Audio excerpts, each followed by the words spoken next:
Oh, Tim is also here. Hey, guys. I would have been on a little earlier, but I signed in as the host, and it turns out I don't know the password, and I'm not the host. Oh, we don't have password this time, so I just removed that. And it's gonna be the same link for each session. That's an terrific. Hey, this is exciting, huh? Good to see you. Oh my gosh! Great to see you, a little bit more time. Yeah, we are at 64, Tim. If we can just give them like a couple more minutes, I think it will be better. And the agenda for today is basically your talk for the first hour, as we did last time. And for the second hour, we will do a team activity that I will share the details after your talk.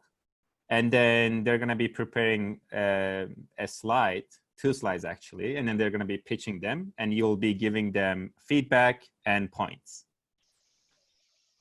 Oh, great. Okay, so yes. that's our plan for today. Exactly. How long do we have? So we have 2 hours in total. Perfect. And okay, for your speech, we have an hour. Okay, great. So we'll do. I'll speak, and then we'll have Q&A. And yes, your speak, Q&A, and then team activity and final presentations. This is all for today, and it's gonna be awesome. Fantastic. Oh, let's see. I should open my chat box too, right? Yeah. Yes. All right, we're up to 84. Mm-hmm.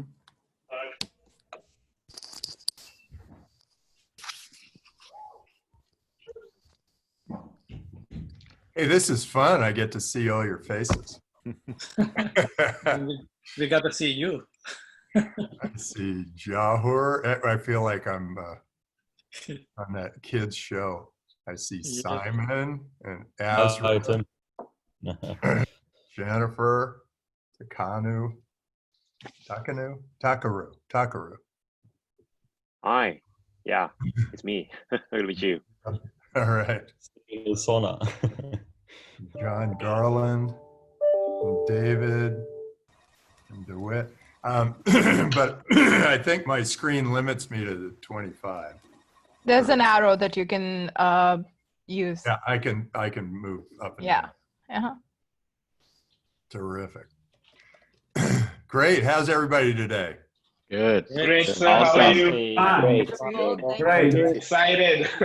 Very excited. Please. All right. Let's get up and do a little exercise. While we're waiting for these guys, come on, let's jumping jack. Yeah, I got this big belly I got to get rid of. Funny. All right. Do a little dance. Ooh, I see good dancers out there. All right. Okay, well, okay. 101. I spot a Superman poster in your office. There it is, Superman. It's a theme that goes throughout my entire world now. We all are superheroes here. Yeah, we've got. I should pull out these other things. I've got a Spider-Man. Can you guys see me? What's that? Can you guys see me? Like. Yeah, yes, I see you. You're Napoleon, and you're moving up and down. Napoleon. Good. Hello, everybody. Nice to meet you all. All right. Hello. Tim, we are ready to start. All right. Terrific. Hey, welcome everybody to Draper University online. We're going to try to make it fun. I have the feeling that all this weird news about this virus has taken away fun, and I want to make sure that you guys. Oh, Tim, you're muted. Sorry.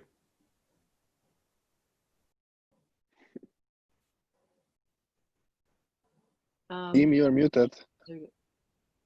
Okay. Nope. Why do you keep muting? Yes, sorry. Not me. Okay. Okay. All right. Well, it's a little trickier to speak when I'm muted, but I'll do sign language. I did learn sign language at one point. Okay. So if there's nothing else that comes out of today, I want you to bring fun back into your life, bring fun into the lives of the people around you. Fun.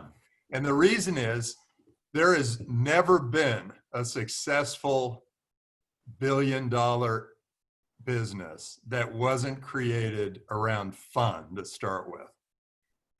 Always have fun in your mind. Always think, how are we going to apply fun to this? How is this going to be an interesting, fun thing to do? So keep that in mind.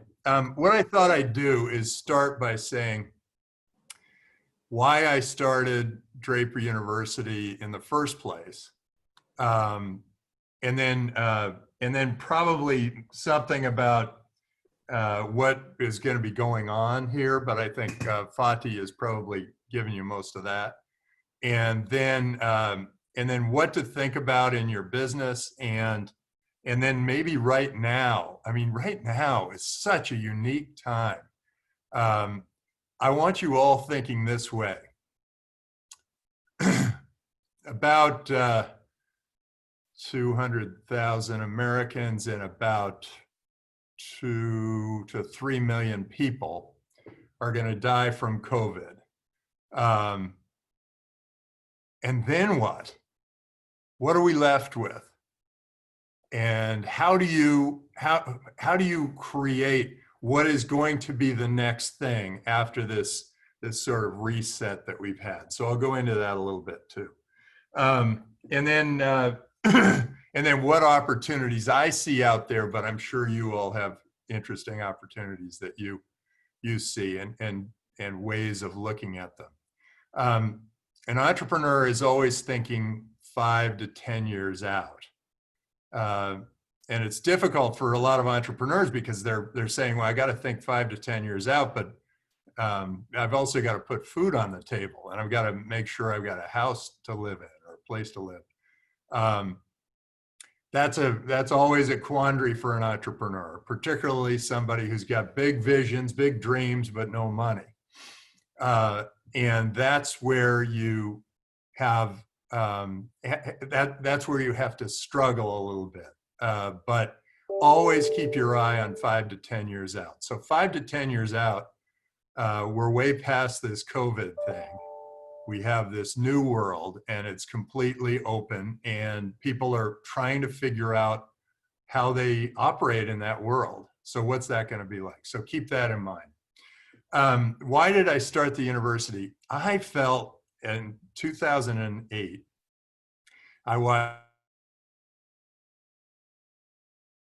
and I thought, well, wait, when the financial world crashes, whenever anything like this happens, usually heroes rise. People rise from the ashes and create great businesses and do great things.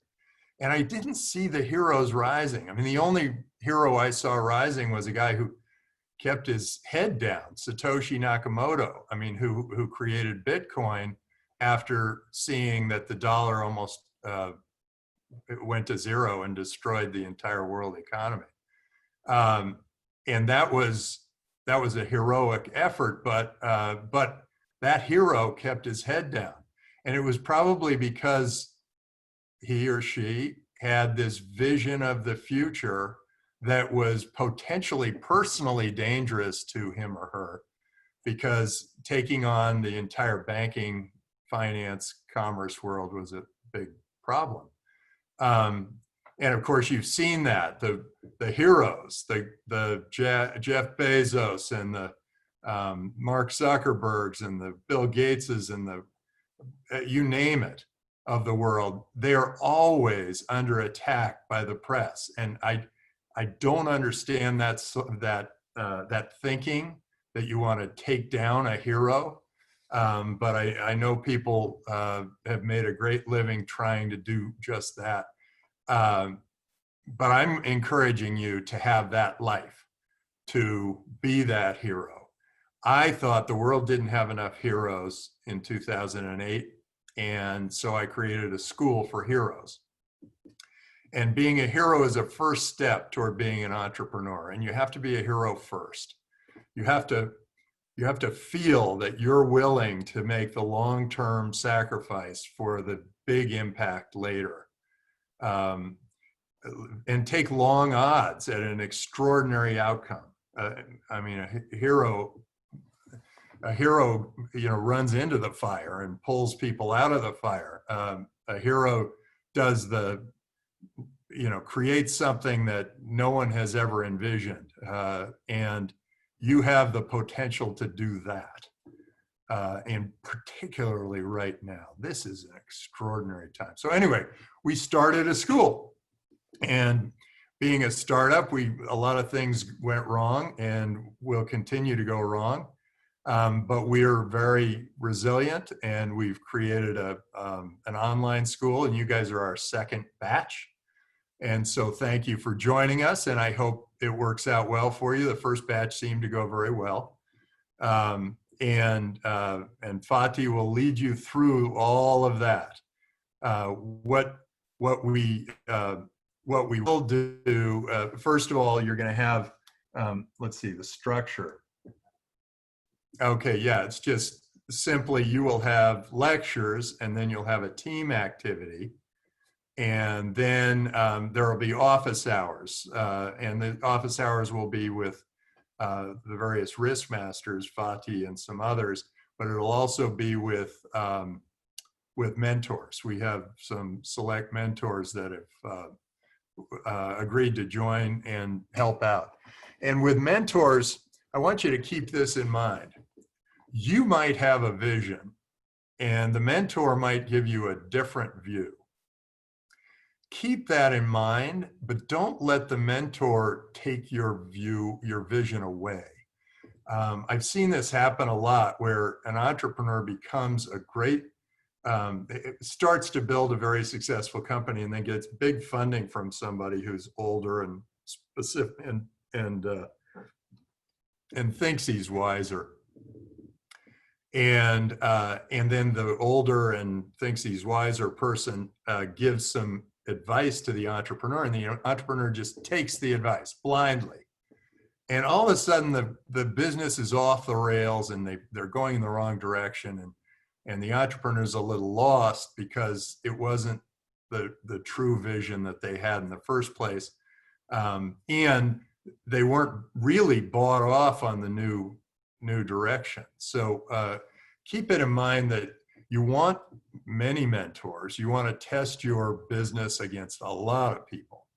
And the more people you test it against, the better off you're going to be. And that means that you've got to be willing to tell your secret idea to whoever, to everyone, anyone who will listen, because they will give you feedback, and then you can adjust and move forward. And then somebody else gives you feedback, and you can adjust and move forward. And sorry, a little COVID here. No, just kidding. So you've got to move forward with your vision. I mean, you come and you say, I'm going to feed the world, or I'm going to get us to other planets, or I'm going to cure all disease, or I'm going to make it so we can live forever, or I'm going to just make it more fun around the world. And that's your overall, like, that's the goal. And then you start with that goal, and then you move to, how am I going to solve that? And then you have to take another step, and this is the most important step. How do I make money doing that? How do I create a business doing that? And how does that business make money doing that? And so those are 3 steps. And then the 4th step is, what's the perfect business model for this?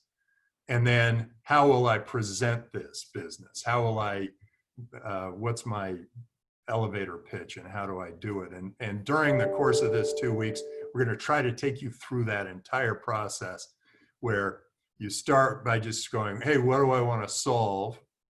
And then you move to, how am I going to solve it? And then you move to how am I going to make money solving it? And then then how do I present that to either venture capitalists or customers? And a lot of people think, oh, make money. Oh gosh, I don't know. Do I really want to make money? Isn't that bad for whatever? No, every great entrepreneur figured out how to make money while growing their business. You have to make money in order for your business to grow, to achieve the vision that you're trying to achieve. So make sure that you are not just sort of saying, hey, save the world, we're going to do this thing. You got to go from that save the world to this is how this business is going to work, and then this is how this business is going to make money. So keep that in mind, and I've sort of repeated that a couple of times so that you really get it in your head that you want to make money. Whether you're a nonprofit or for-profit makes no difference. Nonprofit has to make money too, to spread their mission. Girl Scouts became this huge success because of Girl Scout cookies. And the Boy Scouts went bankrupt, and the Girl Scouts had to bail them out. So nonprofits have the same thing. They're just two different vehicles where you can achieve your vision. So think, there was a company called Kiva. My dad helped get it started, and it was going to be a for-profit. And then they realized, and they were going to do these microloans to people all over the world. And then they realized that that they were going to be overregulated as a bank because they were making loans. Suddenly they were a bank, and they went, oh my God, I can't afford to be regulated as a bank. And so they cleverly became a nonprofit. And with a nonprofit, they didn't have all those regulations, and they were able to do whatever it is they needed to do. And they became a huge, successful nonprofit, lending to people all over the world, you know, small amounts to people all over the world. That was an amazing thing. But think about, I also want you to think about derivative impact. And I guess I'm just kind of making up that term. But when you do something, there will be an impact. That impact will also have secondary effects. And you've got to think about how you are doing the best you can with the money you have. You know, if you start a nonprofit and you say, hey, look, I need about $1 million to go drill a well for a family in Chad that doesn't have water. Think of how that impact is, and then think in terms of, well, what if we got smartphones to a bunch of people in Chad and build a business called Google that would transfer information on how to drill wells, and then everybody in Chad knows how to drill a well, and they can all drill their wells. So think of impact versus money versus how you're going to build that business. So keep all those things in mind. Now, what's going on now in the world? This is a really interesting time. You are so lucky to be entrepreneuring right now, or thinking about entrepreneuring right now, if entrepreneuring is a verb. You couldn't ask for a better environment. First of all, there is money available. It's a little tougher to come by. It's in some ways because venture capitalists are a little shell-shocked, and they're looking at this COVID thing like it's the end of the world, and they're saying it's gonna, you know, we don't know what to do, so we're gonna freeze. But that doesn't mean a good entrepreneur can't bang down their door and say, hey, you know, it's either you or somebody else, and this is a train leaving the station, and you get on or not. But a lot of venture capitalists are sort of frozen in place. But the stock market's gone crazy high. And that means that people who have money are feeling pretty wealthy, and they are willing to risk some of it. And that's kind of a good time to be out there looking for angel money. But that's all sort of temporary. The reset that we're getting from COVID, the trapped in place, nobody's traveling, nobody's going to restaurants, all that stuff, all of a sudden it makes you think, how would I travel? How would I rethink being a restaurant? How would I do that? And it gives you an opportunity to think about what's the world going to be like. And then you've got to think, what are my tools? What are the technologies available to me now? I, as a venture capitalist, only like to back technology because I think that technology moves along so quickly that that you can take advantage of what's called Moore's Law. Moore's Law is when $1,000 worth of compute power doubles every 18 months. And what that means is every 18 months, you can come through and go after an industry with technology that's twice as good as the guy who started 18 months ago.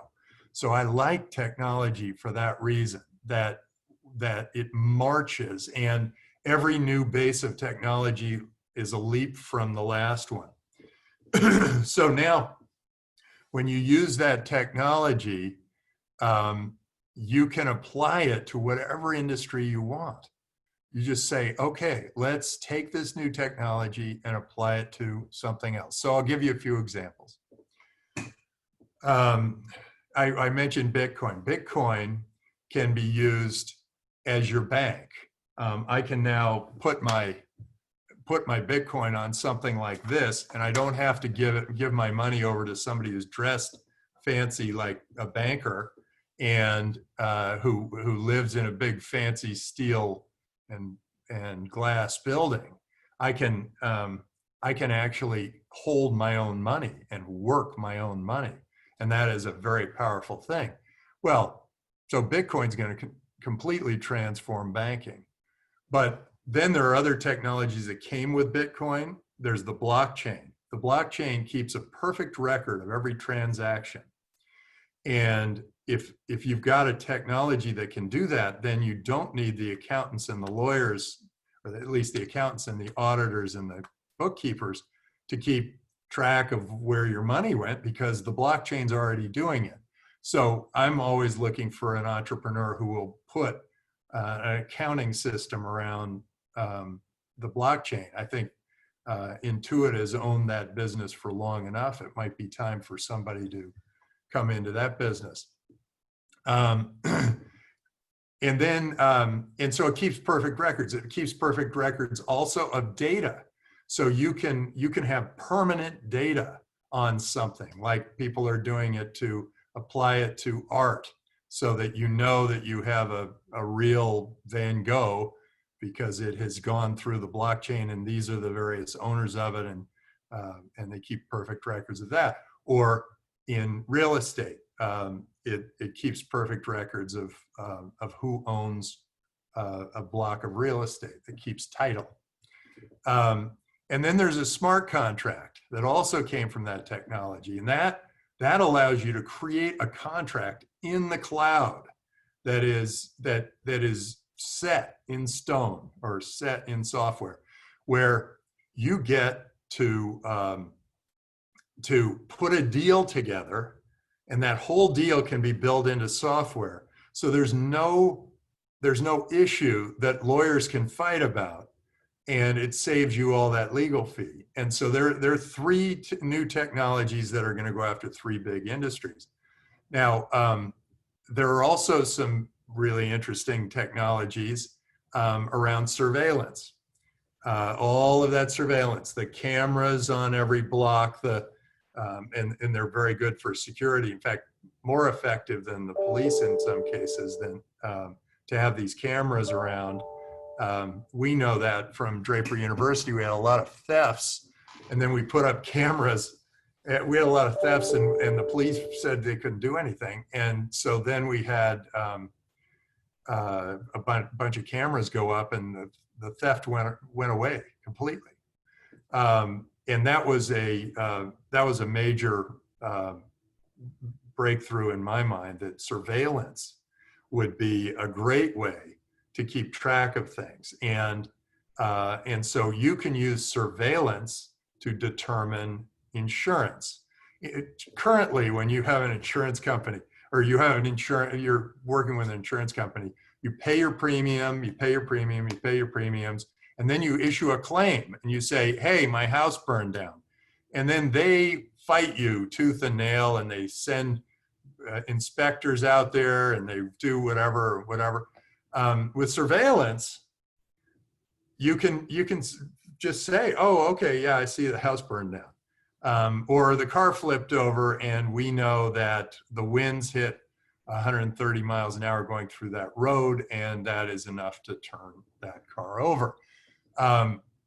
So you get the data out there, and that data is more powerful than all the people going out and inspecting. And then that takes me to healthcare, and healthcare, well, actually, it takes me to government, because if you can create an insurance company with just artificial intelligence and surveillance and a few smart contracts, then what is government? Government is a series of insurance programs. They have healthcare insurance and workman's comp insurance and unemployment insurance, which we seem to be using a lot of now, and your pension insurance, Social Security. All of those are insurance programs. That's a huge part of what government does. So a lot of government can be done through surveillance. The next thing is healthcare. In healthcare, it's all moving toward data, and so you can use big data and artificial intelligence to change the nature of healthcare. I'll give you an example. We have a company called Cloudmedix, and you can go. Cloudmedix takes all of your healthcare records, and then it can do a better job of diagnosing a problem than the average doctor does. And when combined with a doctor, it does an even better job. Well, think about that's just for medical records. What if you add your blood test results, your genetic history, your Fitbit results, what you ate for breakfast, the airplane seat you sat on, the conferences you attended? All of a sudden, there is this amazing base of data that you could never pass on to your doctor in a short enough time that will give you this amazing new look at healthcare. That is really exciting, and it can be almost free, at least the diagnosis. And then therapeutics, I think a couple of things are happening in therapeutics. First, the drug companies want you to just think one size fits all, and they will just deal you drugs. Boom, boom, boom, boom, boom. We want everybody taking all these drugs. Take Medoschlambo because it does all this for you, but of course, here are all the side effects. But what's really happening in healthcare is now in computing, they have computational biochemistry that can do a better job of determining whether a drug will have efficacy or safety than in a wet lab. A wet lab moves very slowly, but a dry lab, considered a computer lab, can run. Here's a disease. Here are a bunch of drugs you're running against it, and then you see one that works, and you say, okay, that's the drug. And then you find out that it works for me and it doesn't work for you, and then you have to then you can put your information up there and run a different test, and then it's a different drug that solves the problem for you. That is really powerful. And then in operations, over time, we're going to get from where the expert starts giving advice to the surgeon, and then the surgeon does the surgery, and then the surgeon's going to start using robots, and then the expert's going to pass through the surgeon to the robot, and then eventually the experts will just be in data, and that surgery will happen without a doctor. Maybe there's a doctor in the room keeping tabs on what the machine is doing, but we have some major breakthroughs happening in all those industries: insurance, healthcare, government, banking, finance, real estate. All those industries, the biggest industries in the world, are about to go through huge transformations. The way the internet transformed media and communications, entertainment, gaming, these new technologies, Bitcoin, the blockchain, smart contracts, artificial intelligence, surveillance, they are changing the biggest industries in the world. So we're going to see startups that absolutely take the world by storm and do incredible things going forward. And while we have trillion-dollar businesses now, I think we'll have $10 trillion businesses then. So you could be someone who starts a $10 trillion business. So put that in your head. I don't want you to put in your head that, you want to make enough money to buy a house. I want you to put in your head that you're going to be one of the $10 trillion businesses. And how are you going to get there? And once you've done that, you are going to be ready for anything, and always thinking of the future, because 10 trillion is going to be a long way off. So you're always going to be thinking, well, what do I do for the future? So you make short-term sacrifices. You do the hard thing for the long term. Always do the hard thing first thing in the morning. Always do whatever you wake up and you go, oh my God, I got to do whatever. Do it first thing in the morning, and then you'll have the rest of the day to explore and think and drive whatever your future is going to be. And so with that, I'm going to lead you in the pledge. And what we'll do is I'll say the line, then you say the line, okay? I'll say the line, you say the line, and then we'll move on. And it'll be a way to kind of get everybody going. I don't know, the pledge is in the book you got, but keep it handy. I would like you to all memorize the pledge. Good, I see that Horatio is showing me the pledge. Yeah, good, that'll be good, just in case I forget it. Okay, so, and the pledge is for an interesting reason. The pledge, I wrote this pledge because I thought, all these people are going to come to forks in the road where they've got a tough decision to make. They're trying to figure out what do I do at this point, this juncture? And referring to the pledge, there will be a line of the pledge that will help you through that. So keep the pledge somewhere near you so that when you come upon those forks in the road, you will make a decision that the pledge should help you make that decision. And if the pledge doesn't help, then I've always found it was good to, like, if it's a go or no go thing, I always try flipping a coin, and I know the answer when the coin is in the air. I never let it land. You throw that coin up and you go, okay, heads, I do it, tails, I don't. And then I put my hand on it and I go, oh, no. Because why is that?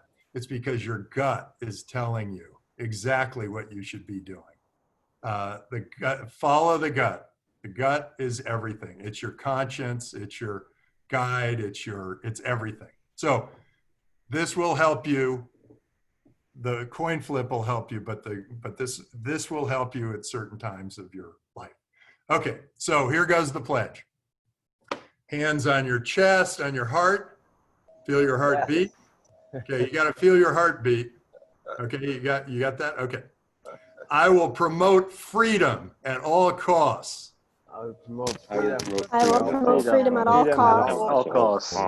I will do everything in my power to drive, build, and pursue progress and change. I will do everything in my power to progress and change. My brand, my network, and my reputation are paramount. My brand, my network, and my reputation are paramount. Will set positive examples for others to emulate. I will set positive examples for others to emulate. I will instill good habits in myself. I will take care of myself. I will instill good habits in myself. I will take care of myself. I will I will fail. fail and fail again. I will until I fail and fail again until I fail succeed. Like succeed. I will explore the world with gusto and enthusiasm. I will explore the world with gusto and Enthusiasm. Gusto and enthusiasm. Gusto. And enthusiasm. Enthusiasm. I will keep my word. I will keep my keep my word. word. Wait, I missed a few. I will treat. I will make my word. I will treat people well. Treat people well. I would treat people well. I will treat people well. I will treat people well. Treat people well. I will treat people well. Short-term. I will make short-term sacrifices for long-term success. I will make short-term sacrifices for Long-term success. I will pursue fairness, openness, health, and fun with all that I encounter. Mostly fun. I will pursue fairness, openness, fun with all that I encounter. Mostly fun. You gotta follow that with a dance. Now you got to follow that with the dance. Okay, great. Okay. All right, we got them all going. Okay. Now I will keep my word. I will keep my word. Try my best to I make will keep my word. Try my best. Try my best. Try my best. Try my best. All right, good. Okay, and then there are three other phrases. One is, and I'm not going to, you don't have to repeat them, but do memorize them. One is to add and benefit the future of Draper University, its students, administration, and its facilities, and to sort of help prepare the next generation of superheroes. And then one is to hone your superhero powers and bring those powers to bear and just make them better and better and better. And one is, in case there's a black swan, in case something weird happens, in case like COVID or whatever, the banking crisis or crash in the internet, that these rules hold unless something really weird happens, and then you have to just use your best judgment. So those are the three sort of corollaries to the pledge. So now you've heard the pledge and you're ready. And you're ready to become a hero. And being a hero is a couple of different things. A lot of the time it's taking a leadership role. A lot of the time it's taking a follower role. A lot of the time it's being being something that is extraordinary that you don't even think you're capable of doing. And sometimes it's just being yourself. And so you need to have all of that into your head because you've got to be a hero first.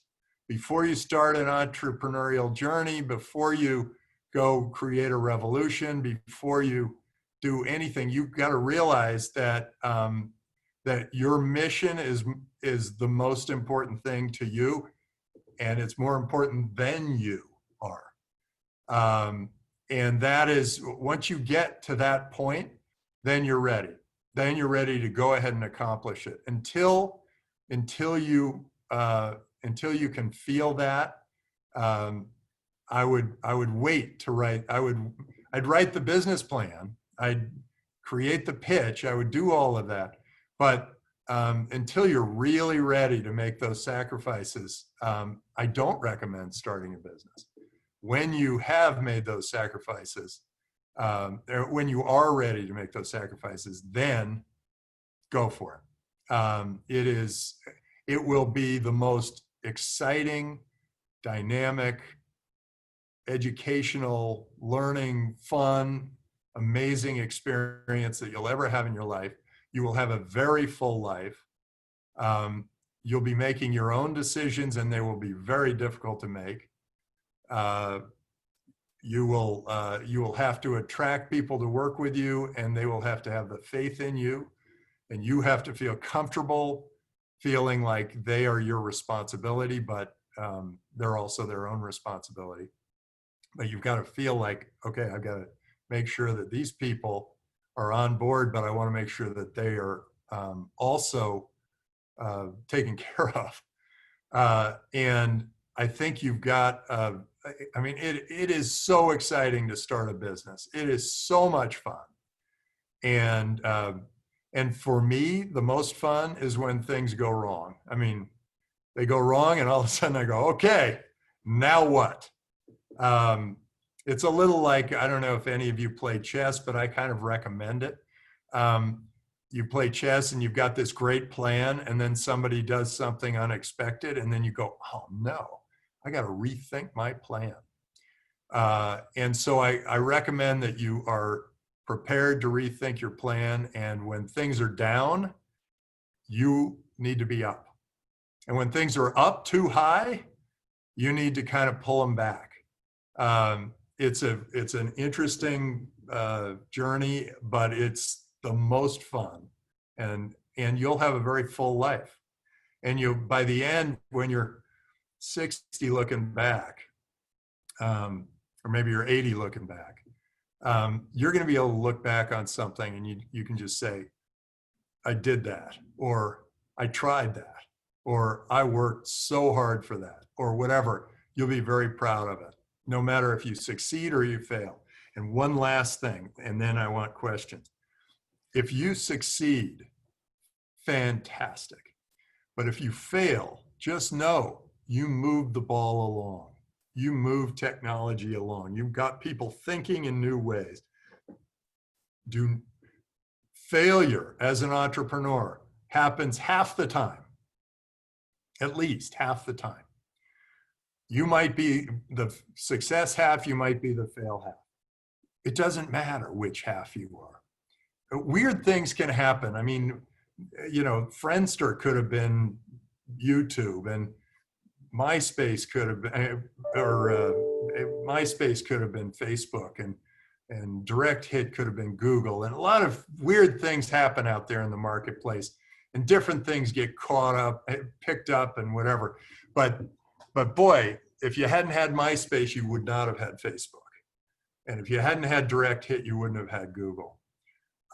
There is this ongoing dynamic in the world, and it's this free market. And if I mean, we don't talk politics here, but boy, you really should focus, make sure you fight for a free market every chance you get.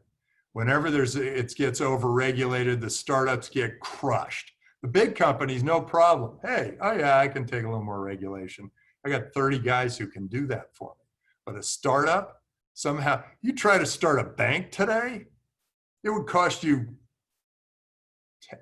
$20, $30 million just to get through the regulations.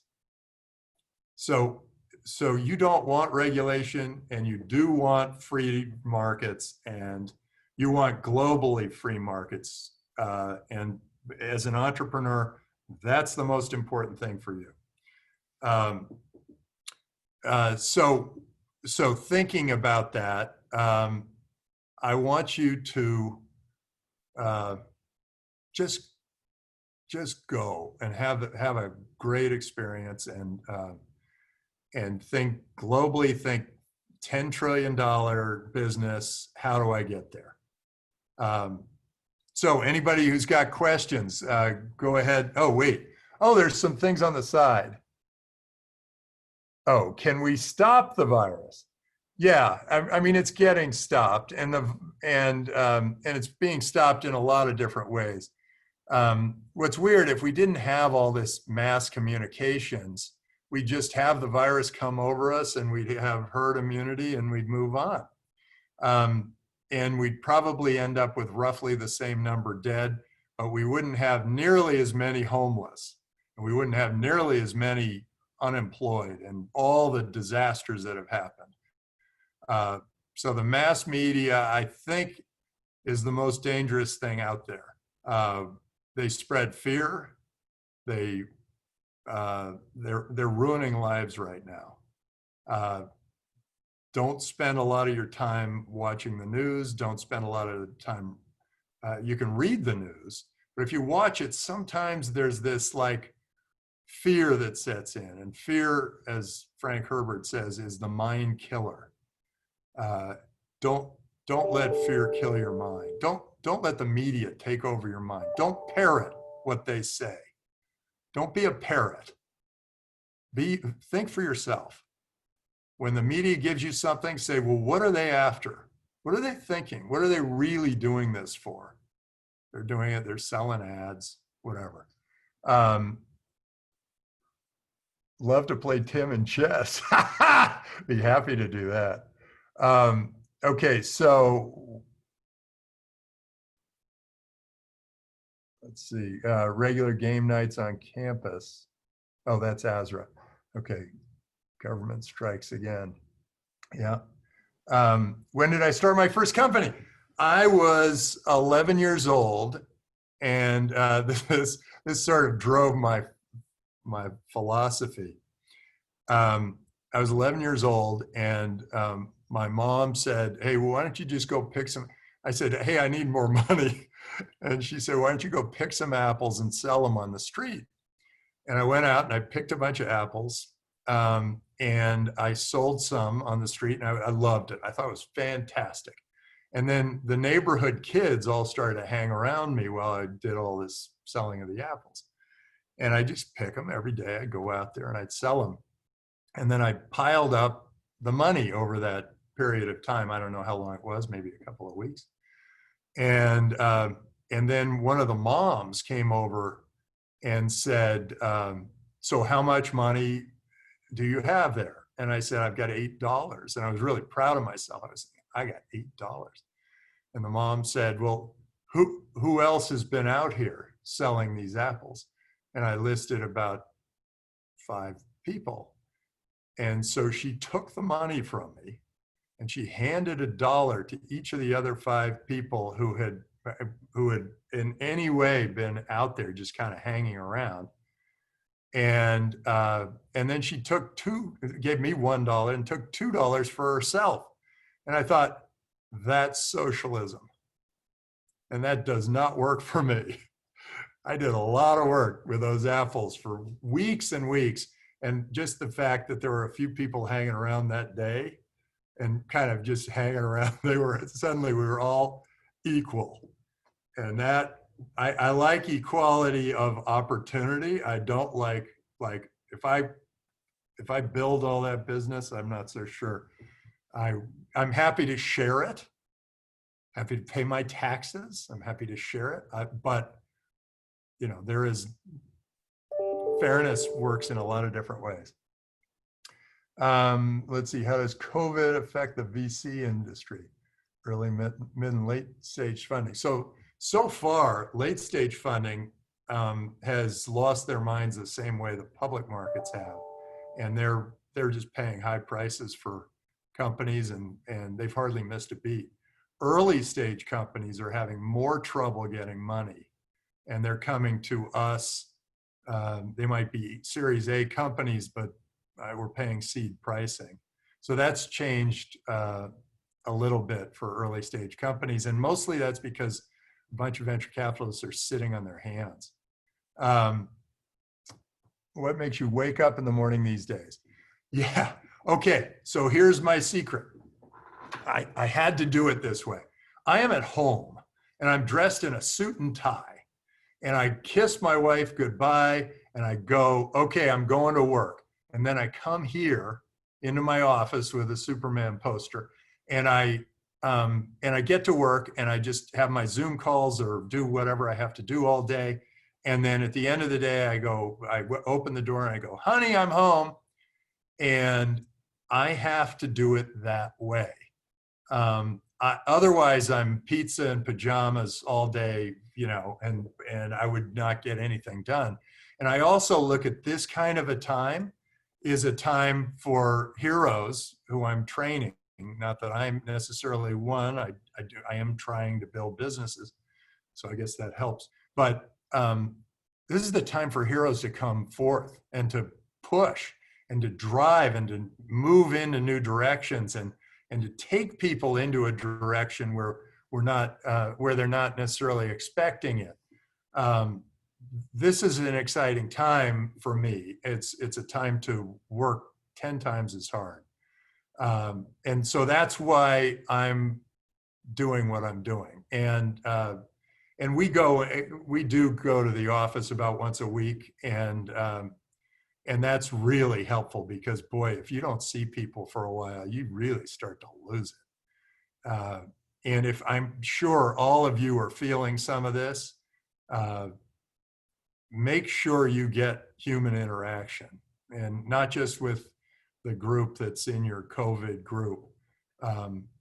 Make sure you are interacting with people. If you wear a mask, if you're worried about the giving or getting the disease, but I think it's very important to get out there. I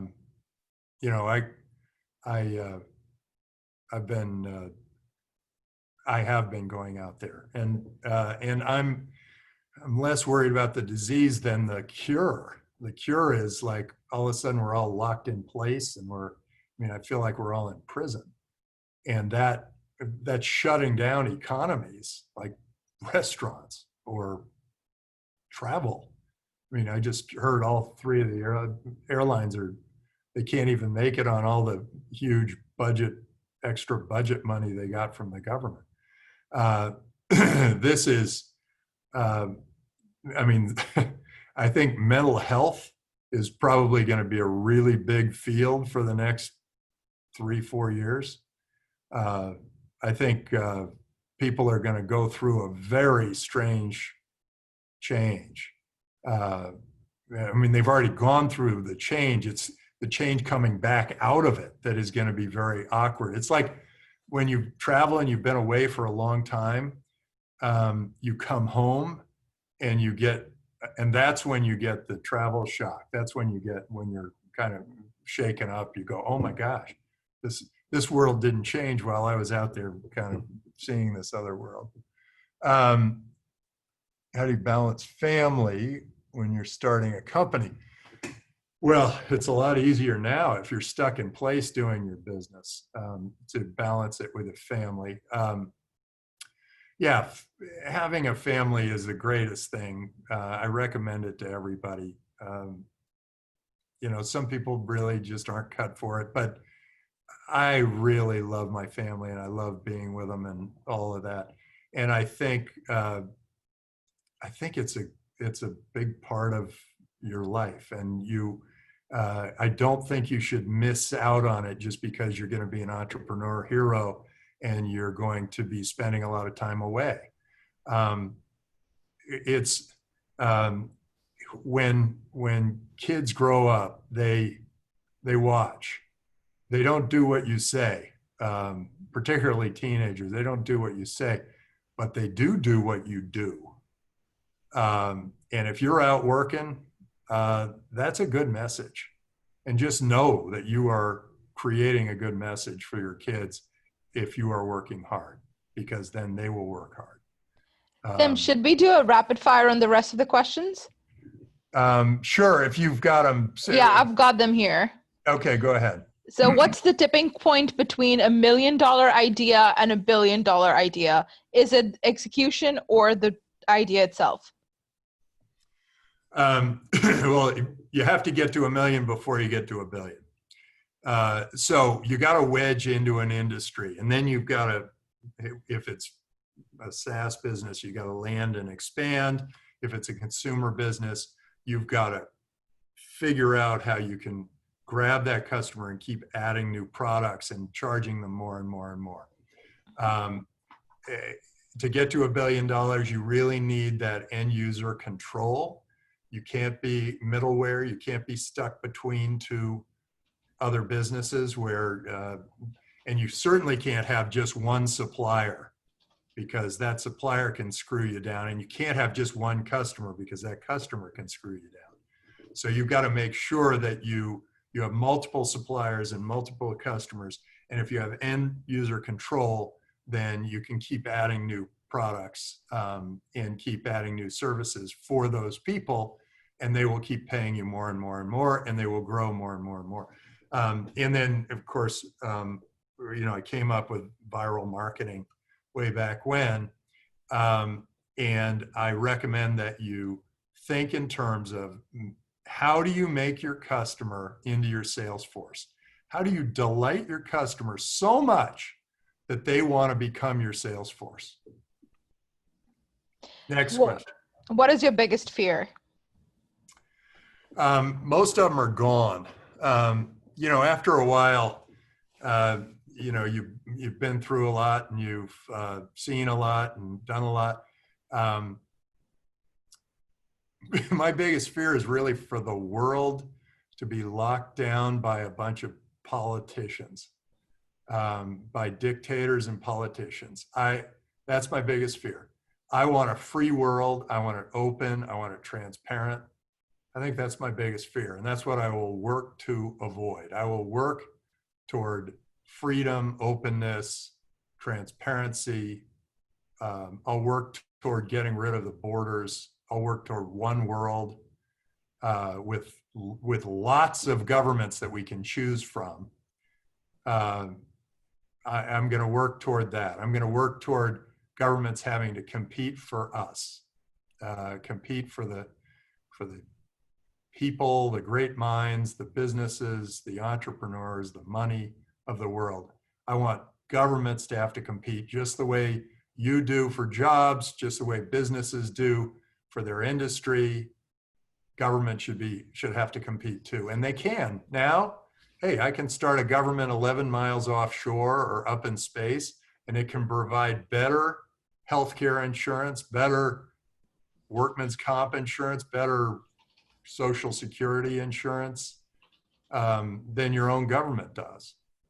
So there is a huge opportunity there, but the fear drives an opportunity. So it's a fear for the world. It's fear for society.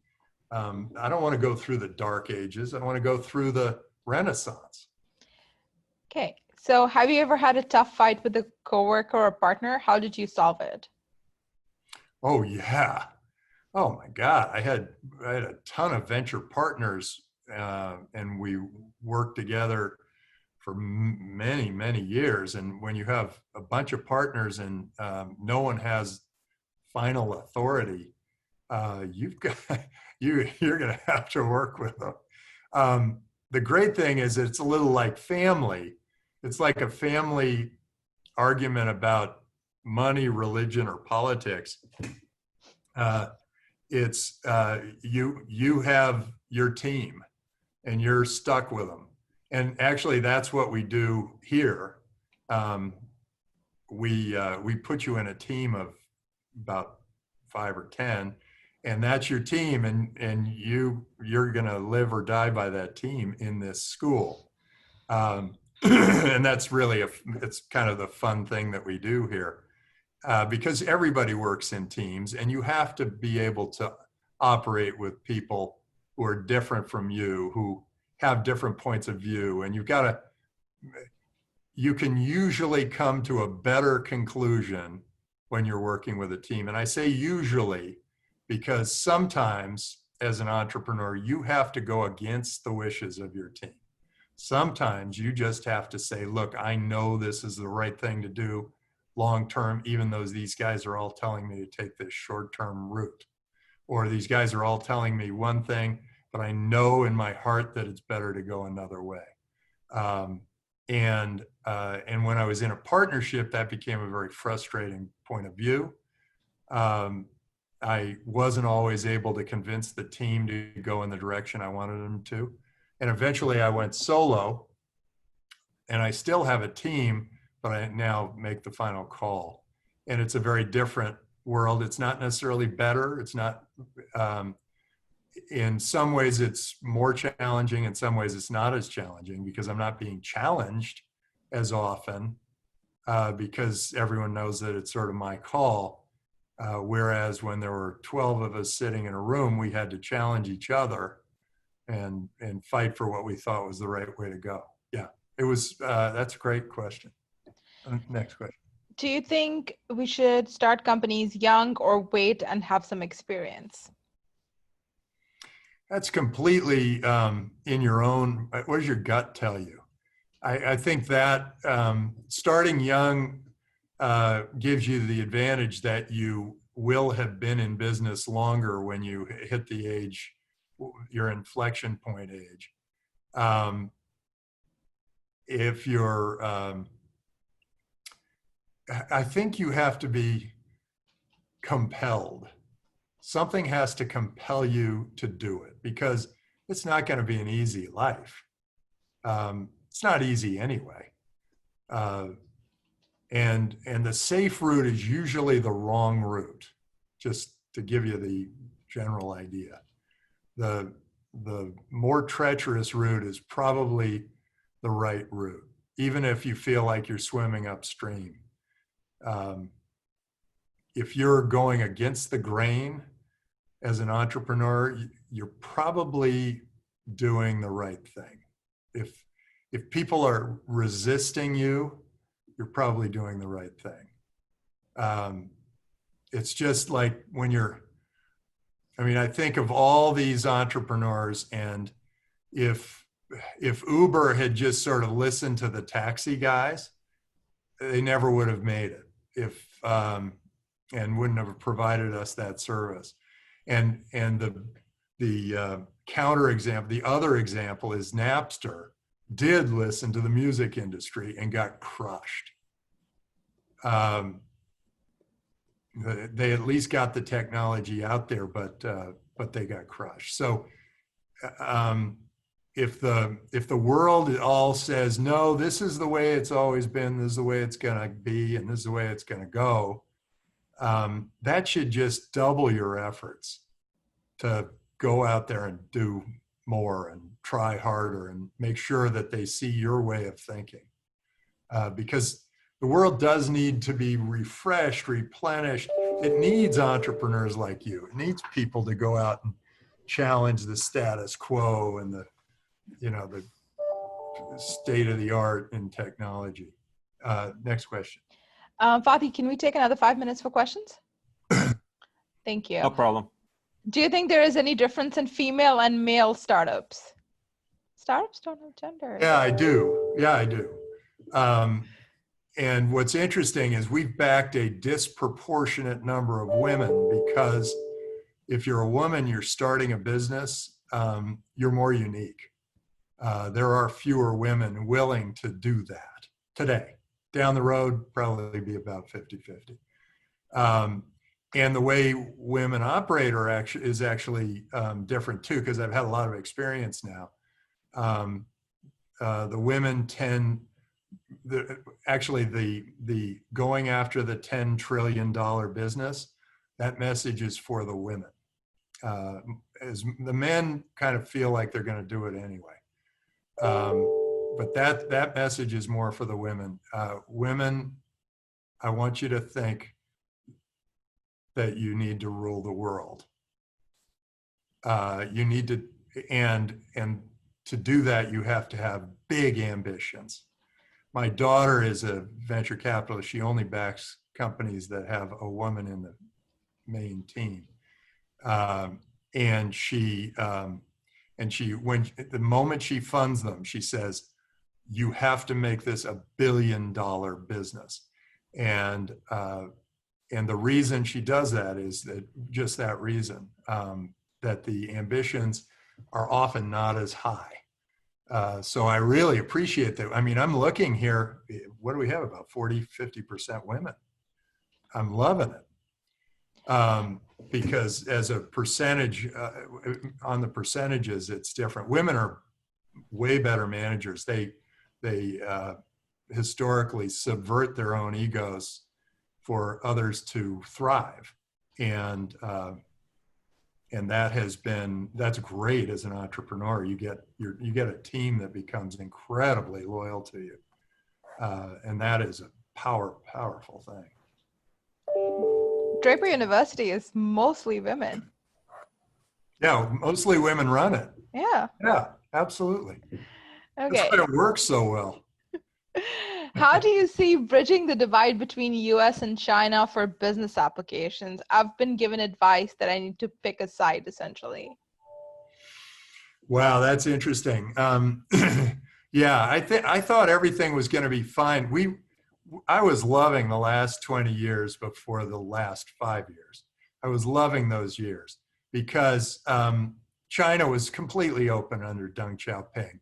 And suddenly we had a free market and we could go back and forth and everybody benefited. And there wasn't any of this suspicion of theft and there wasn't any of this, blocking of the people or any of that stuff. And then this new president shows up and he's a dictator and he wants everything. He wants to own everything and tell everybody what to do. And so he's just taken 1.3 billion people off the market. The entrepreneurs in China used to be going, yeah, we're going to control the world and everything's going to be great. And now the entrepreneurs have their head in the, their heads are down and they're sad and they're thinking, God, I got to get out of this country. And then to add fuel to their fire, we've got all this trade war thing going on. Trade wars are just so stupid. It's like shooting yourself in the foot. You want trade between countries and you've got to trust your business people to do a fair job so it ends up being an equal deal going both ways. As soon as you get suspicious as a country, that just takes you down the fear trail.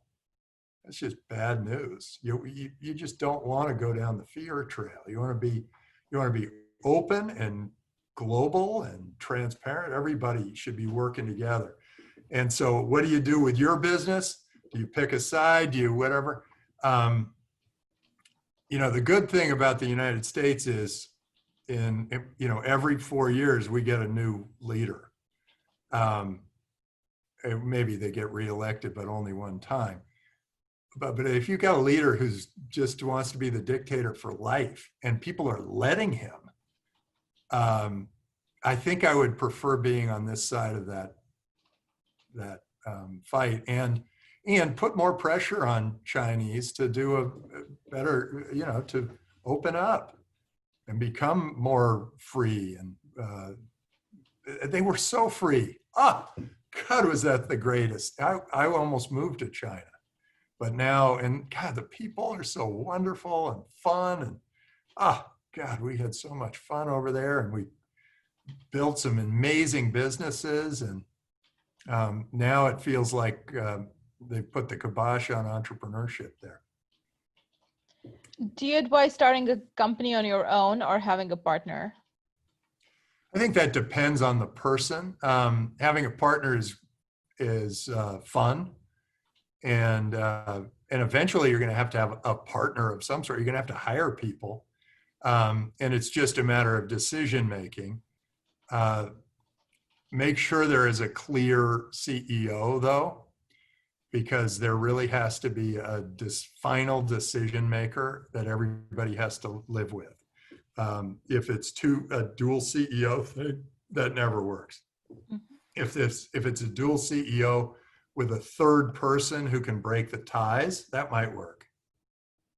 How would you advise a university student to balance between studies, family time, work, and working on improving their skills?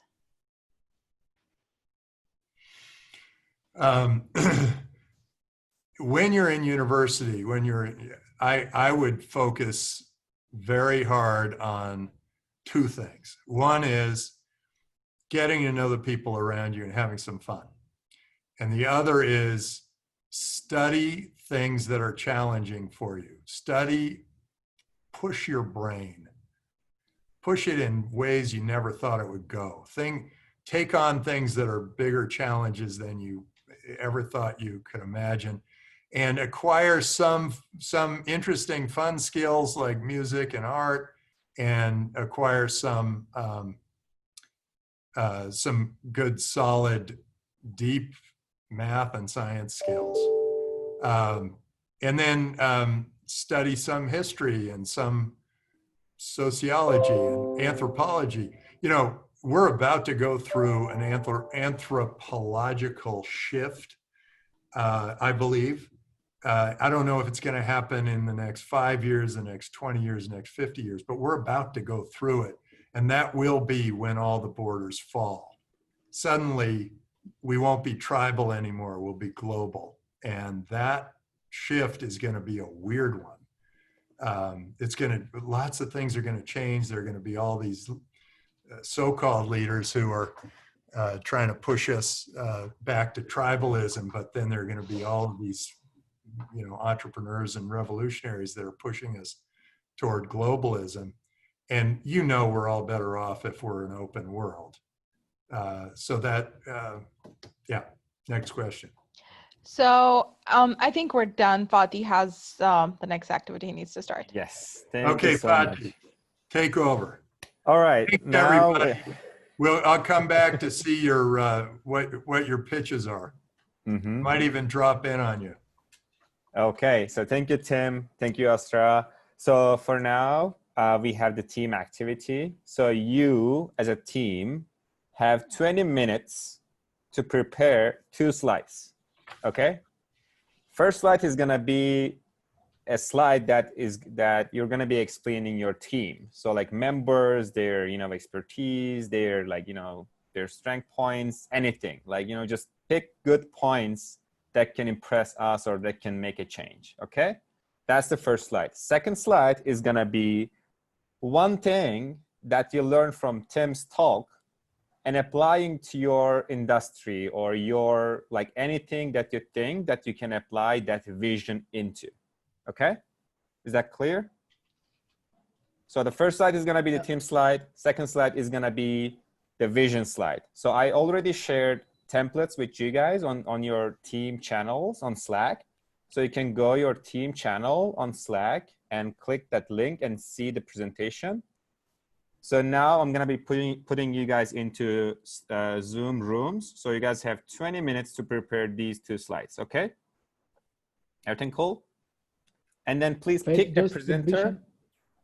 Please pick one sec. Slide? Oh, sorry. Vision slide is going to be one thing that you learned from Tim and applying that vision into an industry. Okay. So with this vision, this industry is going to be like this. Okay. That's basically what we want.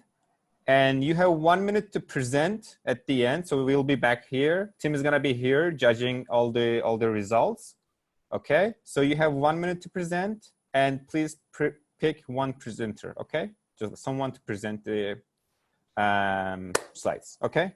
So the rooms are ready. We have 20 minutes, I guess. Yeah, I was in 2 teams at the same time, and I was the one who was editing the other slides. I'm sorry for that. Oh, well, you know. Yeah. Fail and fail again. All right. Is everybody back? Lucky. Yep. All right, so now we're gonna do the presentations, but we're gonna do this in Draper U way. So it's gonna be a different.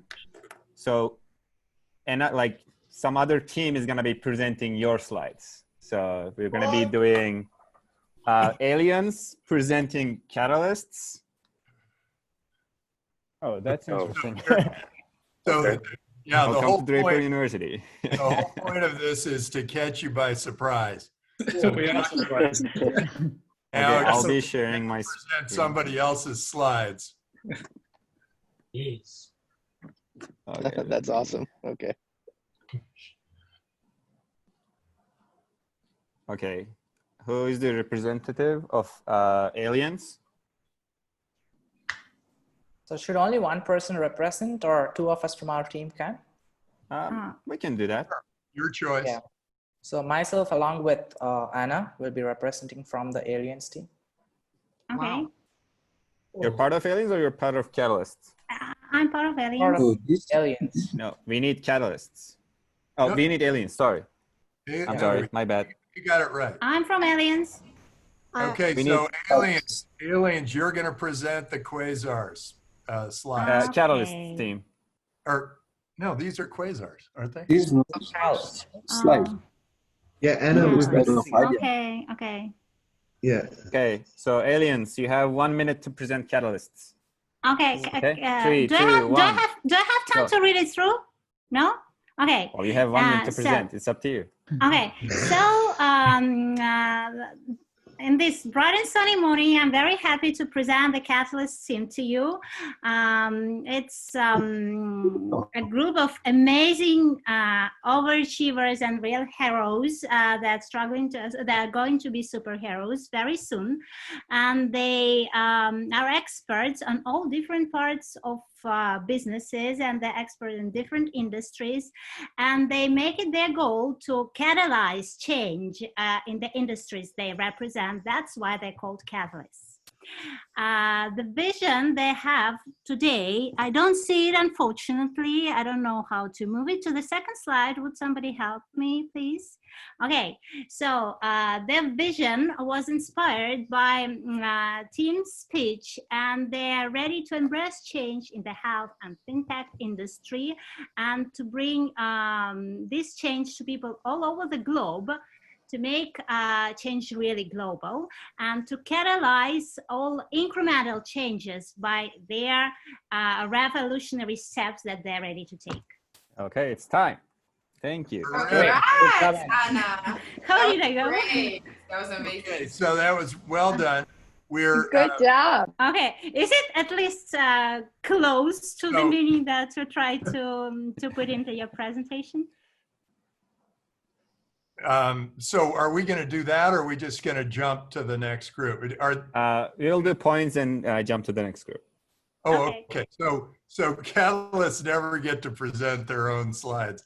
And this last slide starts with doctors will even, so made it more interesting. I like how people are just sort of cut off in the middle. So Anna, for a fine presentation. I like how you went off script a little bit. You did a nice job of going off script when you saw that you were kind of overwhelmed by the number of words on the slide for the teams. You just sort of skipped over it, but you probably could have jumped and said, yeah, we have a mechanical engineer, we have somebody from Jamaica, we have a da-da-da-da-da, or there's probably a better way to do that. And then it was difficult to sort of figure out exactly what they're doing with this vision slide. But I think you did a pretty good job of that too. So for the slides, I'd say the catalysts, I think the first slide was just too many words, and the second slide was half done. So for catalysts, I think we're going to give 1.5 points. And for aliens, for the presentation, I think we're going to give 2 points. One just because she was first, and one because she kept her poise even though like it was chaos. Okay, so now Phoenix is presenting quasars. Well done, Anna. The presenter from Team Phoenix. Yeah, I can present. Perfect. You have a minute. Okay, this is Team Quasars. We have a really good team, strong team. We have Nick, which is in the blockchain industry. We have Abby McCall, the women entrepreneur, amazing. We have Alex Safulin Quasar. We have John Hennek and Catherine Owen, Swede Hevet, Arjun Natrai, and James Mansfield. Sorry if I misspelled any names. And then we have next slide. We have the vision, which is make the future. We are bright and thought very distant as Quasars, so we are seeing that is clear for us in the distant future, 5 to 15 years.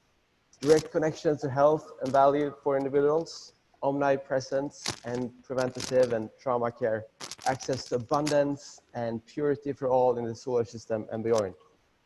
This is Team Quasar, and we're gonna change the future, and we are heroes. Hey, right on time. Thank you. Okay, good job. So on the presentation, you started out very strong, but then the last three names you just kind of skipped over rather than saying what they did. And I guess you were in a hurry. Yeah. You tend not, it's better not to hurry yourself, better to just be calm and kind of go through it. And then you just read through the slide, the second slide, and didn't put your own twist on it. And I recommend you put your own twist on it. So that would be the feedback I'd give you there. So again, I'd say 1.5 points for Phoenix for the presentation. The slides were terrific, very clear. I'd go 2.5 for the slides. They're very clean and clear. We look for something a little bit more with a little bit more fun and pizzazz. So next time when you guys work on it, think in terms of a little bit more of a fun, creative spin. Okay. Now Trailblazers are presenting Angels. Can we have the presenter of Trailblazers? Oh, okay. The faces on there. Okay, I will present. Okay. You have a minute. Okay, thank you. All right, so this team is the Angels, and they are an eclectic team of founders and tech entrepreneurs, engineers, and inspiring business owners that have all come together to change the world. And sorry, it's a little pixelated on my screen. So a diverse group of amazing people, CEOs, fintech, I can't scroll.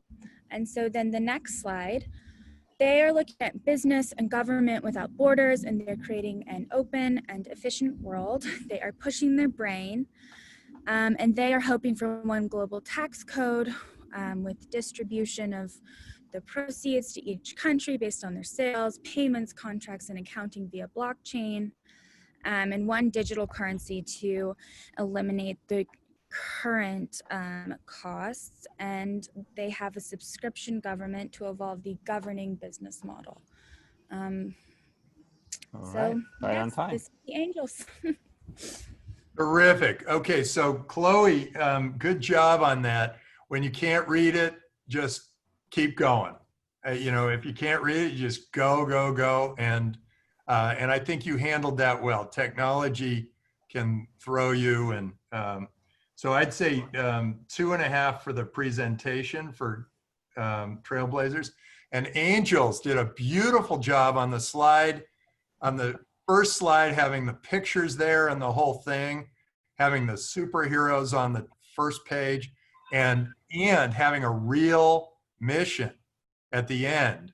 I would say it's 4 points for the Angels. Wow. Good job. They, because you went after something really interesting, government without borders. That is going to be, and it's a great challenge, and I think you did a nice job. So good job, Angels. Angels, All go. right. Now Lightning is presenting Supernovas. Team Lightning, please. Yeah, Team Lightning here. Perfect. Okay, you have a minute. All right, so what I know about supernovas is they are stars that implode and create lots of mini-stars. So what I see here, I see a list of A-listers. I see someone in innovation. I see someone in Magic Corp. I see someone in Wharton School of Business. I see another guy in business development and someone all the way from Germany. So we have a very variety of people here from around the world who are ready to create mini-stars in the industries. And oh, there's more. I see a guy who's also from Harvard University. He has an experience working in China. I see another guy from Mexico who's in finance. I see a lady who has 15 years experience working with ladies, and a guy, a medical doctor from India. So no surprise there, Supernova team is bound to have a lot of stars creating mini-stars. And obviously, with their vision being straight to the point, they're working on globalized blockchain technology and making it more accessible to people around the world. Awesome job. Right on time. Hey, that was a really nice job of presenting the slides. Instead of saying, I see guys, I would say our team, because you're trying to present as though you're a part of that team. But other than that, this was you did a really nice job. The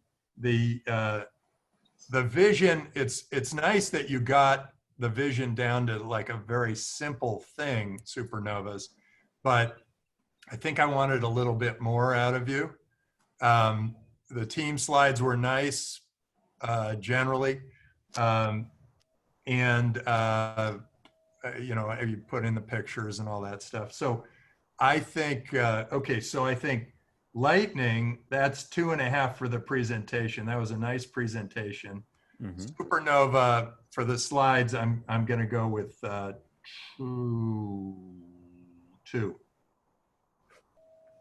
Oh, okay. No, sorry, 2.5. 2.5. These points mean anything, or is it just for fun? It will mean something. They mean they are. We'll explain. It'll mean something. These points are your life. It's always a competition. For the There's always a reason. Bitcoins, they turn into bitcoins or what? For the next Bitcoin. Oh, that's awesome. next 2 weeks, these points are everything to you. Okay, now Titans are presenting lanterns.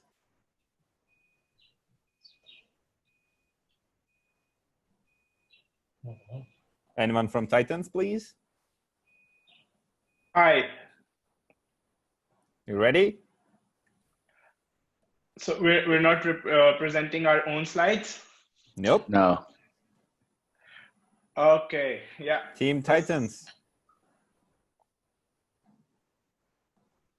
Going once. We need somebody Siobhan, can you do that? Yeah, we need somebody from Team Titans to present Team Lanterns. Present the Team Lanterns. So I can do that. Okay. You have a minute. So we are Team Lanterns, and we have a very diverse team. We are covering all the grounds that could conquer like different people from different passion, different diversities. And together we have a joint vision. We have people with cryptography, we're learners, disruptive technology. So, and we have a fast learner too. So we can, next slide. Yeah, so today from Tim's class, we learned a lot. We're gonna dream big. We're gonna make everyone rich. We're gonna be rich. And the greatest thing is we're going to become the first $100 trillion company. Okay. All right. Okay, so good job presenting Go it. Team Lanterns. Go Lanterns. Team Lanterns. Okay, so first, the presentation of it was adequate, but I think it could have used more pizzazz. I think you could use a little bit more style in your presentation. I'd give that 2. But Lanterns, this was one of the best set of slides. I love the spirit. I love the emojis. The goofy stuff. I mean, this Team Lanterns looks like it's going to go very far in this group because of the good sense of humor. So I'm going to give Lanterns 3.5 for their slides. And for Titans? 2 for the presentation. Okay. So now Magic is presenting Wonders. Anyone from Team Magic, please? Yeah, I can do it. Okay, awesome. Perfect. 3, 2, 1, go. Awesome. So this is our Team Wonders, and we have an amazing group of individuals from entrepreneurs from entrepreneurs across the world, some involved in education, augmented reality, based management, and really impactful fields. And we're all here motivated to make an impact in the world through our different fields and platforms. So our vision for the future is to seize the biggest opportunities in this world. We want to create a free and independent media to make sure that there's access to accurate information across the world, and we're not being infiltrated with news that's not accurate or creating misinformation. So we want to utilize digital transformations and technologies to be able to implement these solutions in the world. So that's our future, and we really hope to transform the world through this. Wow. Good job. That was a really nice presentation of this set of slides. Smooth, good. You know, I followed it. I was excited about it. I'm going to give a 3 to Magic for the presentation. And Wonders, they're nice slides, and it seems to sort of flow together. And I like the image at the end, like, you know, you've got this image where we're thinking of the future and looking at the sunset and all that. I think it's 3 points for Wonders for the. Woo! We got the Bitcoin. Got the Bitcoin. That's the presenter. All right, now Tornadoes are presenting Blizzards. Someone from Tornadoes, please. I'll do it. I'll go. Okay. Pull that up. Whenever you're ready. How do I pull up the slide? Tornadoes, you guys know? Which one? This one. You want to start with this? I can't see our slides. You guys. You're presenting Team Blizzards. Right here? Yeah. Oh, I'm not Blizzard. Sorry. I'm Tornadoes. Yeah, you shouldn't be Blizzard. That's the thing. Tornadoes are presenting Team Blizzard. Oh, okay. Okay, I got you. Yep.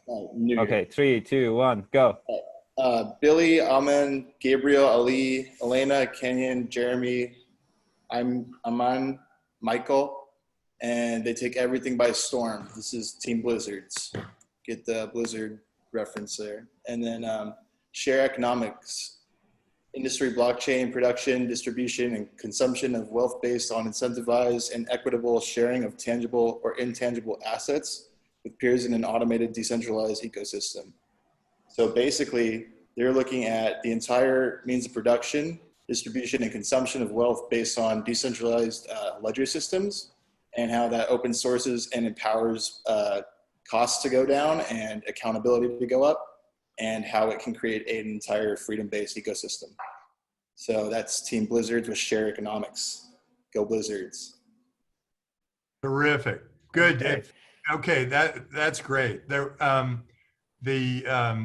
for the presentation, it started out slowly because you still didn't understand that you were supposed to be doing somebody else's presentation. Yeah, sorry about that.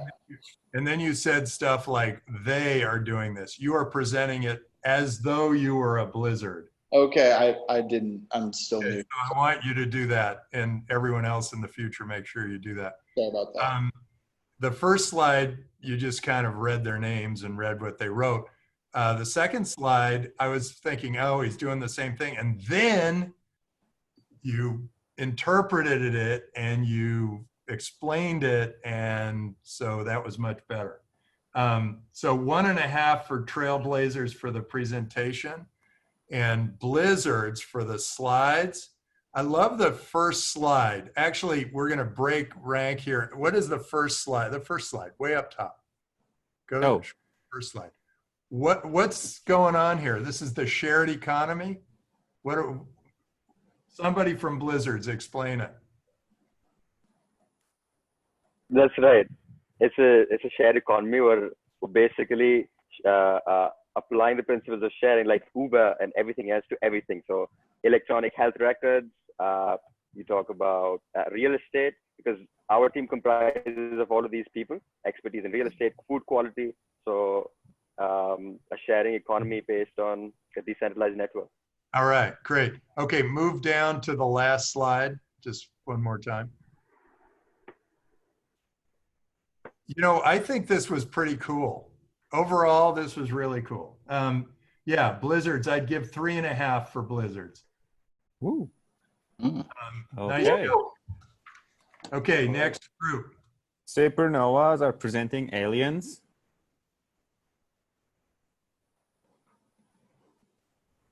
Supernovas, please. So we need a supernova to speak up. Hi, I'll present the slides. Okay. So the world's been in a crisis for the past few months with supervillains taking over, but our team of aliens are here to save the day. So we have Jeff, Vishnu, Sebastian, Roman, Otto, Krishna, Abdul, Mike, and Anna, and they make up our organization of superheroes who will save the world. So our team of superheroes finds that health tech is the way that we can save the world. We're going to bring direct healthcare access to millions of people to make a more equitable and just society that will make to bring freedom and transparency to the world with our AI data-driven healthcare plans and sustainable enterprises so that no one person has any control to become a supervillain and everyone has access and can will be able to fight oppression before it happens again. Terrific. Good. I like the whole supervillain thing. I'm going to give 3 to Vikrant for that presentation. That was a nice presentation. And the slides, I love the background. I love the thinking that we're aliens and all that stuff. I think that's great. The team, the vision was on the, it was interesting. Good healthcare, healing the world as aliens. I kind of like that. Yeah, I'm going to give 3 to the aliens too. Okay. So 3 to Supernova, 3 to the aliens. So now Wonders presenting Phoenix. We need someone from Team Wonders. Seems like that someone is me. Okay. Whenever you're ready. All right, we can start whenever you say. Go. So, good evening, everyone, and let me introduce you the magnificent 7 of the Phoenix. We have people all over the world, from all over the world, starting from Sweden and finishing with Washington, D.C. There are people of diverse specialties, expertise, and interests. Now, what we would want to introduce to you is our vision, which is actually pretty badly designed here, which I cannot read very well. Leverage ideas in the time of crisis, reimagine government by blockchain redistribution of tax dollars. So basically, we want blockchain everywhere, especially in tax distribution. Thanks, everyone. Right. Okay, that was good. Yeah, what's great about this is you were stuck with very few words you had to deal with, and then you had to kind of make it up as you went along. You notice you said the 7 members of our team, and there are only 6. But unless you're... Yeah, I actually didn't even pay attention to that. I just thought that it's standard, 7 people per team, so... He just went with it. himself to the team. That's why he says 7. So that's a good point, actually. Lucky number. Small problem. And you were able to sort of we like that where you're a little shocked and you go, oh my God, it's just one little line. I've got to figure out what to say.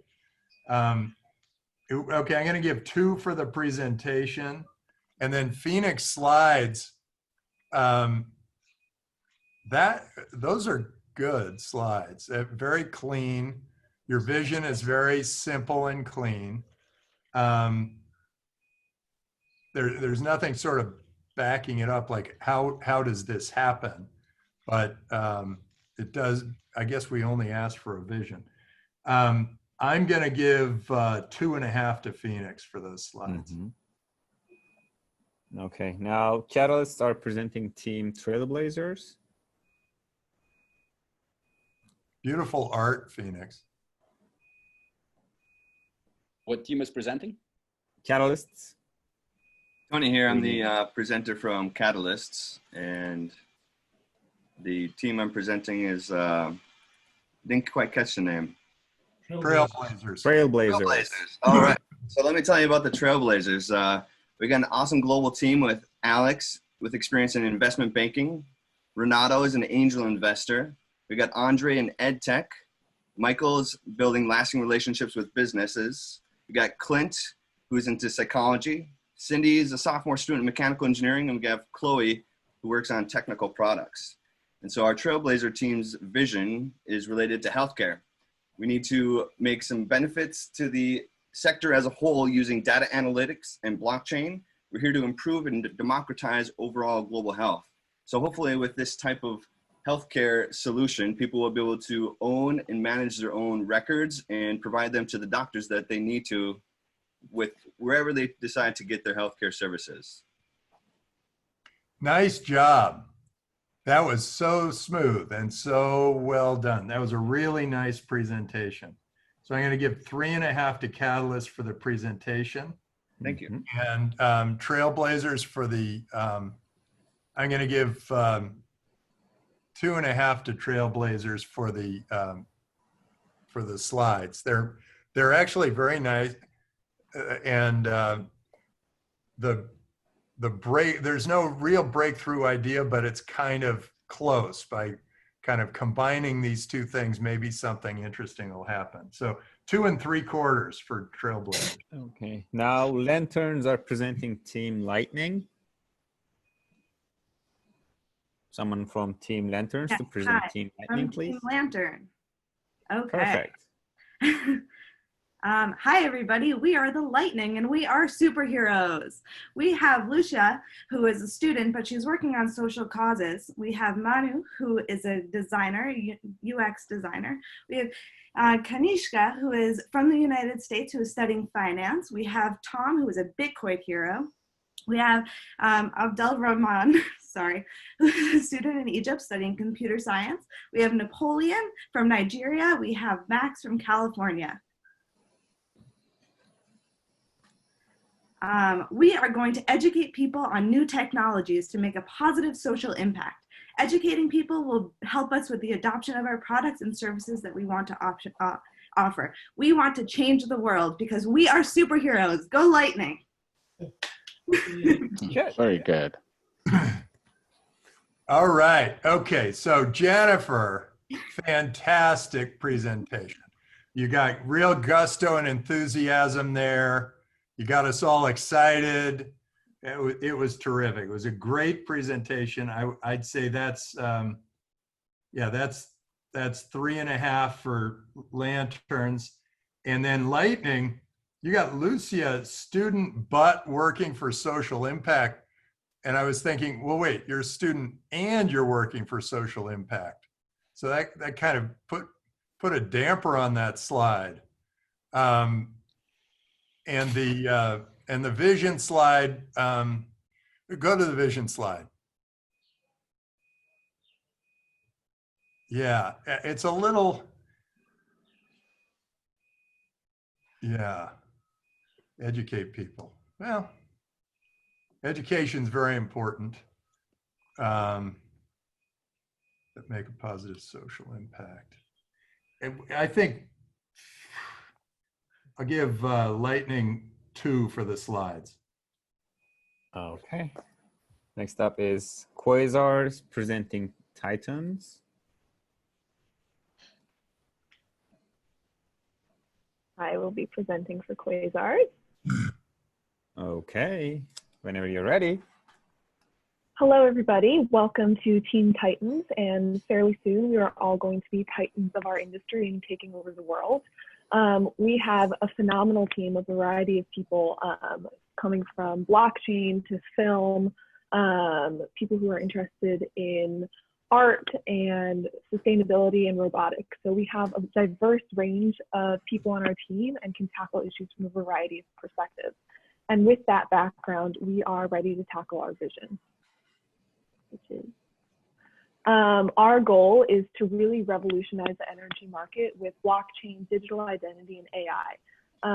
We see this as an actual $1 trillion idea, and you need us to sustain. This is our goal to help us carry ourselves into the future. It's important to be looking 5 to 10 years out, but we're going further than that. We're really trying to create a new world with new energy. Right on time. Terrific, Avery. That was really nice. And I like how you you interpreted what you saw and made it your own. That actually is what we're looking for. I wish to add in, I'm from Titans. Like, she really did justice to our slides. That was great.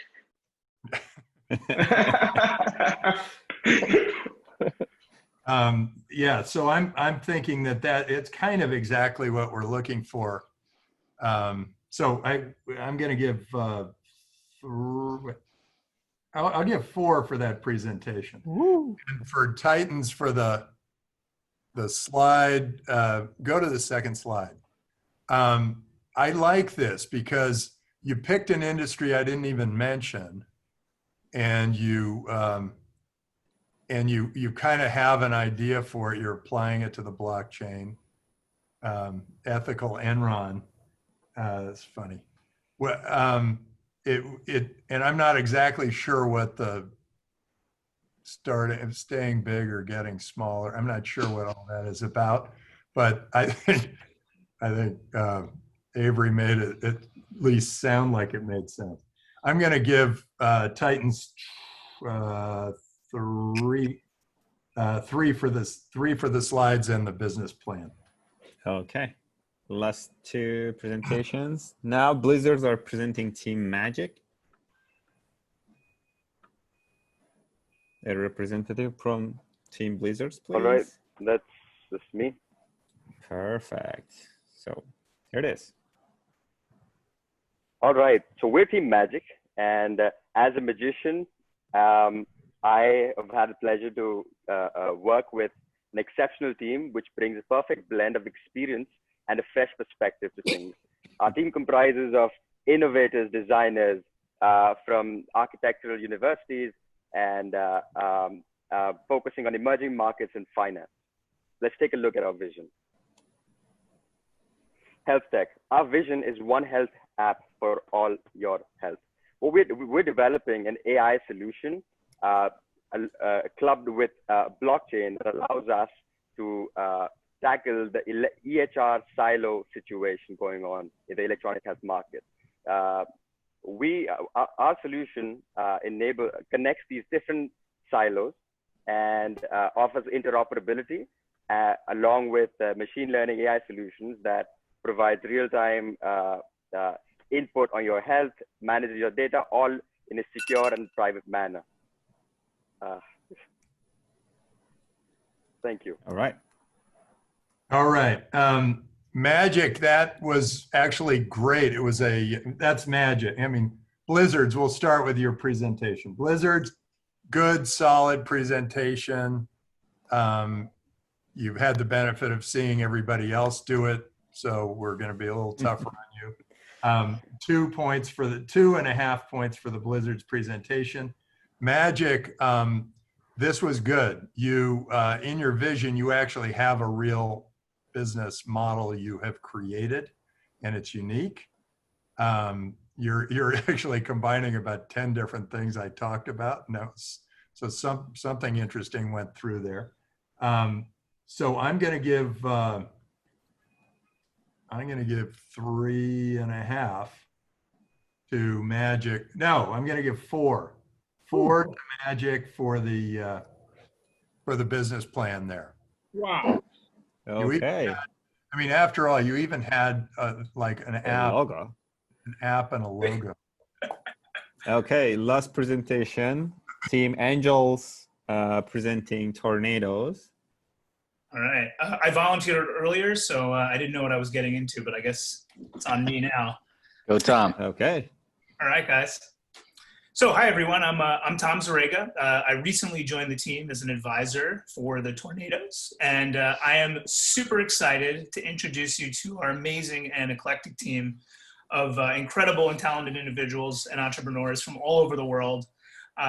We've got founders, we've got solution architects and engineers, semiconductor and manufacturing specialists that know about blockchain and Bitcoin, and we're very excited about our business and would love to get into the vision with you. We are a health tech, healthcare company, and we're looking to revolutionize the industry. We're going to provide freedom to citizens with blockchain. We're going to take out the middleman and provide accessible, equal, and a connected platform and benefits to the entire world and improve lives in an unprecedented way. And the way we're going to do that is all through an ecosystem of blockchain contracting. And we're going to make a lot of money doing it. Would you like to join us? Thanks. Good. That was a nice presentation. I'm going to give that a 3. And the tornado slide, the second one leaves me wondering how you're going to do it.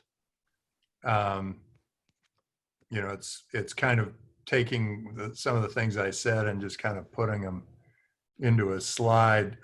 I'm going to go 2 for tornadoes. I want a little bit more business modeling and thinking about where you want to go than that. So angels, tornadoes 2. Is that it? Yep, that was all. Are there only 7 teams? We have 14 teams. Well, so wait a second. So we had 14 rounds. Oh, right. Okay. Perfect. Yep. Great. So 14. Wait, did every team get evaluated and each team have somebody present? Yeah, that makes sense. Yeah. We had 14 presentations. So. Sorry, didn't think that through.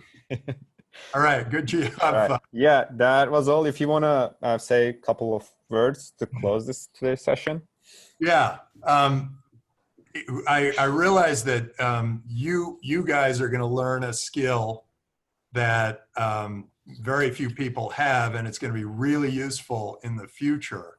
And that is the skill of doing 2 things. One is working with a group of people you don't know and you have to get to know on a project, and that's going to on Zoom. And that is going to be a skill that we're all going to want moving forward. And the other skill is the ability to present on Zoom is slightly different from presenting to a large audience in a conference or something. And I think that those 2 things are going to be quite valuable to you. And it's something that you can practice while you're with us. And I think overall the teams were great. I want you to not just use your own brain. And I'm not looking for anybody to spew out something that I've sent them. That's the old way of learning. That's the way schools operate. They want you to just listen and then spew it back out so that you're supposed to have memorized it or know it. We want the opposite. We want you to listen to things like whatever I was saying, have it permeate your brain and your gut, and then have it come back out in a new form. And we want that to not just be an intellectually new idea.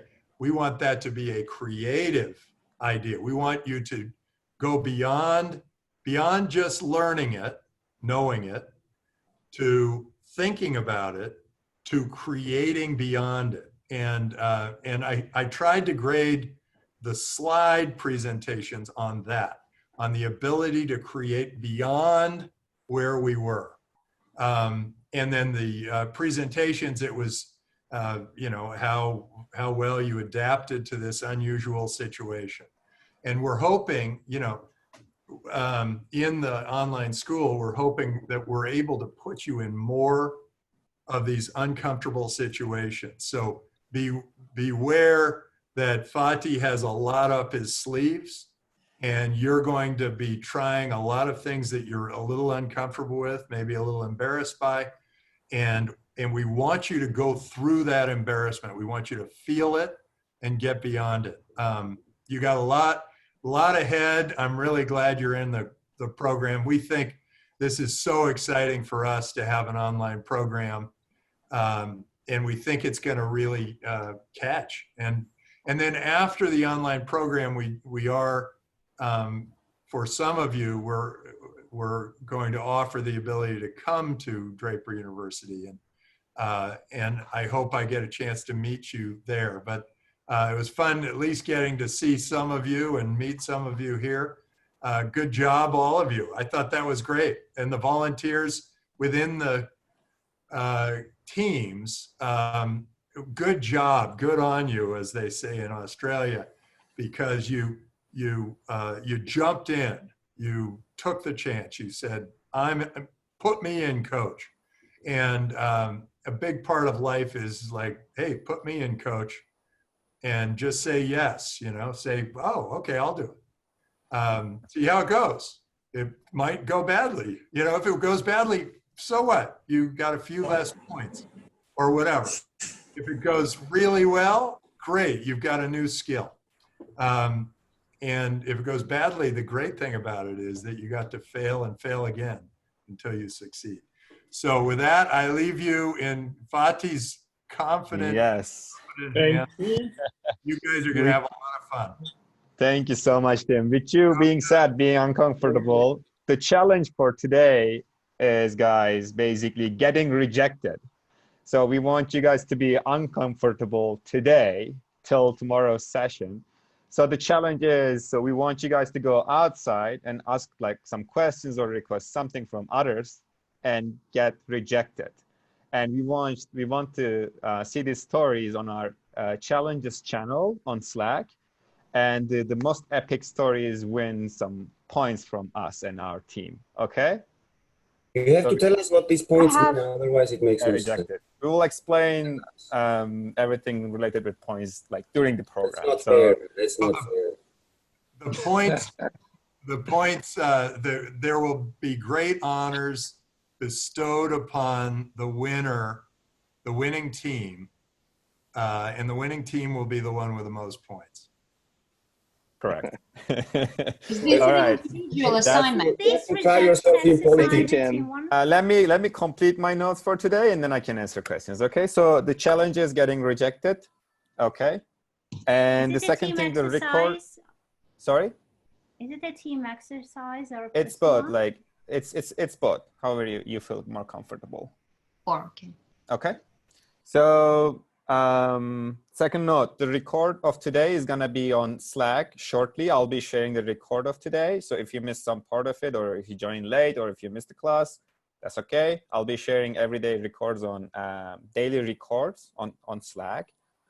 And so about mentoring tomorrow, I'll be giving more information about mentoring tomorrow, but like we have a mentoring session tomorrow after our session. So tomorrow I'll be sharing a list of mentors that we're going to be having, and then you guys will be able to pick mentors and some time slots with them. Okay. But I'll give more information about that tomorrow because we're already late for today. And that's pretty much all. If there is any question, I can answer right now. I got a question very quick. Go ahead, Ali. Are the dates for the September program set in stone, or are you guys still working on them? Dates are on the website. We have the dates already. No, but they're not going to change, right? Hopefully not. So if there is any like governmental stuff, we'll have the session. Okay. We're ready for it. Okay. Okay. Anything else? Any other questions?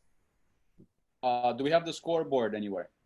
I will be posting that on Slack. There's a channel called Hero Board. Oh, okay. All right. It will be there. Okay. Okay. Fatih, is it still possible to load 1 minute's pitch? Yes, you can. Okay, thank you. You're welcome. We have one Fatih, question. can I ask you something? Yep. Yeah, Fatih, you know what? I'm having really problems recording my video.